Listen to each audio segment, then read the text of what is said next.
যুক্তরাষ্ট্রের আসছে প্রেসিডেন্ট নির্বাচনকে ঘিরে ডোনাল্ড ট্রাম্প ও কমলা হ্যারিসের মধ্যে যেন শুরু হয়েছে শীতল যুদ্ধ। নির্বাচন ও মধ্যপ্রাচ্য ইস্যুতে পাল্টাপাল্টি মন্তব্যে জমে উঠেছে তাদের কথার লড়াই, সেই সঙ্গে ছুটছে প্রতিশ্রুতির ফুলঝুরি। তবে ট্রাম্প নেতানিয়াহুর পুরনো ঘনিষ্ঠতার মধ্যে কমলার বদলানো সুর ভোটারদের কতটা কাছে টানবে তার উপর নির্ভর করছে মার্কিন প্রেসিডেন্ট নির্বাচনের ভাগ্য। আরও জানাচ্ছেন শরীফুল ইসলাম। গাজায় ইসরায়েলি হামলার পর থেকে উত্তপ্ত মধ্যপ্রাচ্য পরিস্থিতি, যে কোনো সময় তা রূপ নিতে পারে আঞ্চলিক সংঘাতে।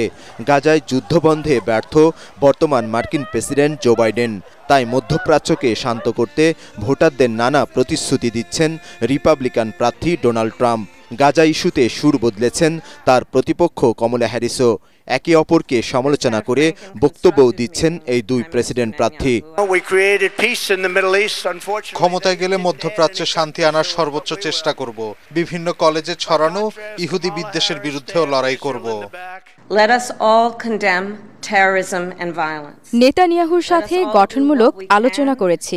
ইসরায়েল যেমন নিজেদের রক্ষা করবে, তেমনি গাজার নিরীহ মানুষকেও বাঁচতে দিতে হবে।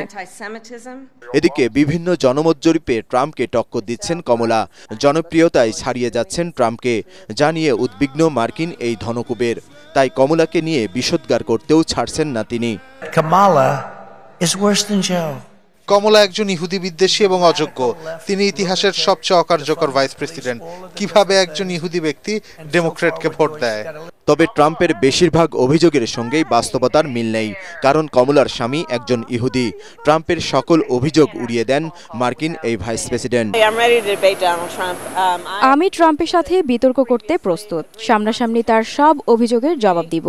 আশা করি ভোটাররা আমাদের বিভক্তি দেখতে পারবে। 2020 সালে মার্কিন প্রেসিডেন্ট নির্বাচনের মনোনয়ন দৌড়ে নেমে ব্যর্থ হন ক্যালিফোর্নিয়ার সাবেক সিনেটর কমলা হ্যারিস। তবে বাইডেন সরে দাঁড়ানোয় এবার প্রায় নিশ্চিত তার প্রার্থী হওয়া। আগামী 5 নভেম্বর আমেরিকানরা বেছে নেবেন তার পরবর্তী প্রেসিডেন্ট। শরীফুল ইসলাম, ATN বাংলা।